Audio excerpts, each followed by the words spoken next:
یہ جو کتاب آپ کو اسکرین پر نظر آ رہی ہے، اس کتاب کا نام being you a new science of consciousness ہے۔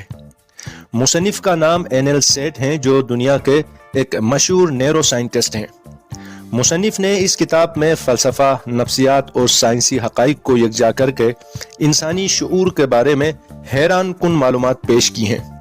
مصنف لکھتے ہیں کہ جو ہم حقیقت سمجھ کر دیکھتے ہیں وہ حقیقت نہیں، بلکہ وہ ہمارے ذہن کی تخلیق ہوتی ہے، جو کہ حقیقت کا جز اور غیر حقیقی عکس ہوتا ہے۔ مصنف بتاتے ہیں کہ شعور ایک ڈائنامک اور مسلسل بدلنے والی حقیقت ہے۔ کتاب میں مصنف نے شعور کے متعلق روایتی تصورات کو چیلنج کیا ہے۔ یہ کتاب ذہن، شعور اور جسم کے درمیان تعلقات اور حقیقت کو سمجھنے کے بارے میں قارئین کے خیالات بدل دے گی۔ آئیے اس کتاب کو 10 اہم ترین نکات میں خلاصہ کر کے سمجھنے کی کوشش کرتے ہیں۔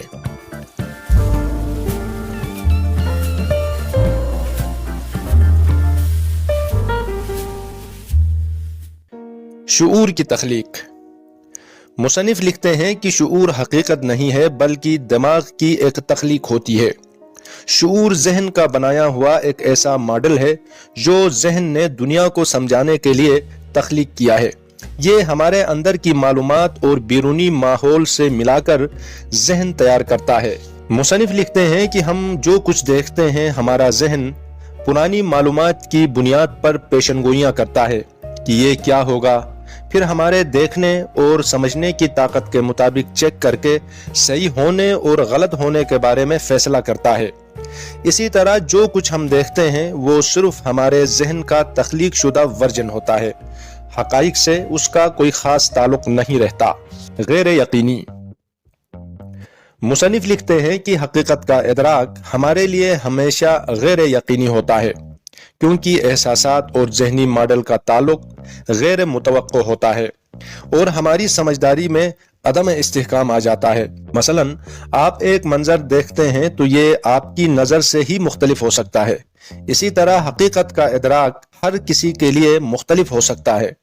مصنف لکھتے ہیں کہ حقیقت کو ٹھیک سے سمجھنے کے لیے احساسات اور تجربات کو کھلے ذہن سے دیکھنے کی ضرورت ہے۔ پیشن گوئی۔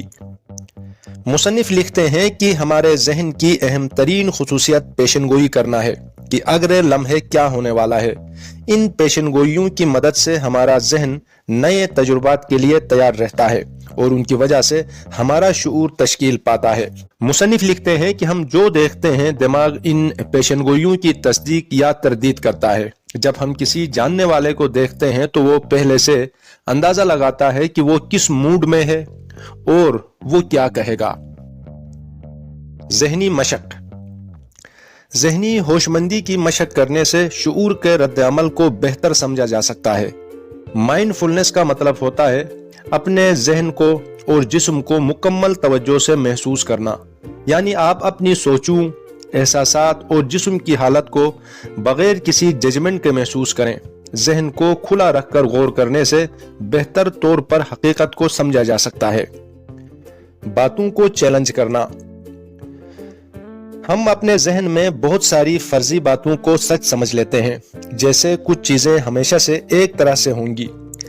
ہمیں ذہن کے ان خیالات کو چیلنج کرنا چاہیے۔ ہمیں مختلف زاویوں سے سوچنے اور سمجھانا چاہیے کہ حقیقت مختلف ہو سکتی ہے، دوسروں کا تجربہ الگ ہو سکتا ہے۔ مصنف لکھتے ہیں کہ شعور کی نوعیت کے بارے میں سوال اٹھانا، شعور کے مفروضات پر دوبارہ غور کرنا، حقیقت کے بارے میں درست ادراک حاصل کرنے کے لیے ضروری ہوتی ہے۔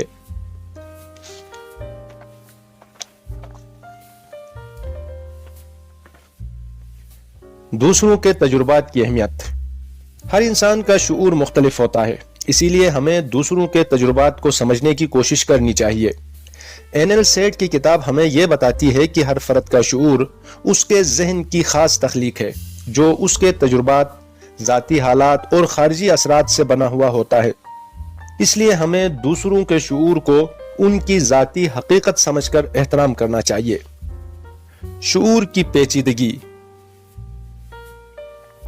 مصنف لکھتے ہیں کہ شعور ایک بہت مشکل، پیچیدہ اور گہرا سائنسی موضوع ہے جسے ابھی تک ٹھیک سے نہیں سمجھا گیا ہے۔ مصنف لکھتے ہیں کہ ہمیں اس پیچیدگی کو تسلیم کرنا چاہیے۔ شعور کی نوعیت، اس کی وجوہات، اس کا کام ابھی تک سائنسی تحقیق میں زیر غور ہے۔ ہمیں اس پراسرار چیز کے بارے میں مزید سیکھنا چاہیے۔ دماغ اور جسم کا تعلق۔ ذہن اور جسم ایک دوسرے سے جڑے ہوئے ہوتے ہیں۔ ہمارے ذہن کی حالت ہمارے جسم کی حالت پر اثر ڈالتی ہے اور ہمارے جسم کی حالت بھی ہمارے ذہن کی حالت کو متاثر کرتی ہے۔ مثلا آپ پریشان ہوتے ہیں تو آپ کے جسم میں بھی تناؤ محسوس ہوتا ہے۔ اس لیے جسم اور ذہن کے تعلق کو سمجھنا اور ان کی دیکھ بھال کرنا بہت ضروری ہے۔ سائنس اور نیورو سائنس میں شعور کے بارے میں بہت سی نئی باتیں سامنے آ رہی ہیں۔ ہمیں ان نئی تخلیقات کو سمجھنا اور غور کرنا چاہیے تاکہ شعور کی حقیقت کو مزید بہتر طریقے سے سمجھ سکیں۔ لیکن ذہن اور شعور کے بارے میں ہر دن نیا سیکھنے کو ملتا ہے اور ہمیں اس کا حصہ بننا چاہیے۔ روزمرہ کی زندگی۔ روزمرہ زندگی میں شعور کی بڑی اہمیت ہے۔ ہمیں روزانہ ایسے چھوٹے چھوٹے تجربات میں شعور کی تخلیق کو دیکھنا چاہیے۔ جو عمل ہم محسوس کرتے ہیں وہ ہمارے ذہن کا تخلیقی عمل ہے۔ سیٹ عرض کرتے ہیں کہ روزمرہ کے تجربات میں حیرت اور گہرائی موجود ہے۔ ان کو بہتر انداز میں سمجھنے کی کوشش کرنا چاہیے تاکہ شعور کی حقیقت کو ٹھیک سے جان سکیں۔ حرف آخر۔ یہ کتاب شعور کی سائنس، فلسفیانہ اور نفسیاتی پہلوؤں کو سمجھنے کی دعوت دیتی ہے اور روایتی تجربات کو چیلنج کرتی ہے تاکہ زندگی سے زیادہ آگاہ ہو جائیں اور اچھے فیصلے کر سکیں۔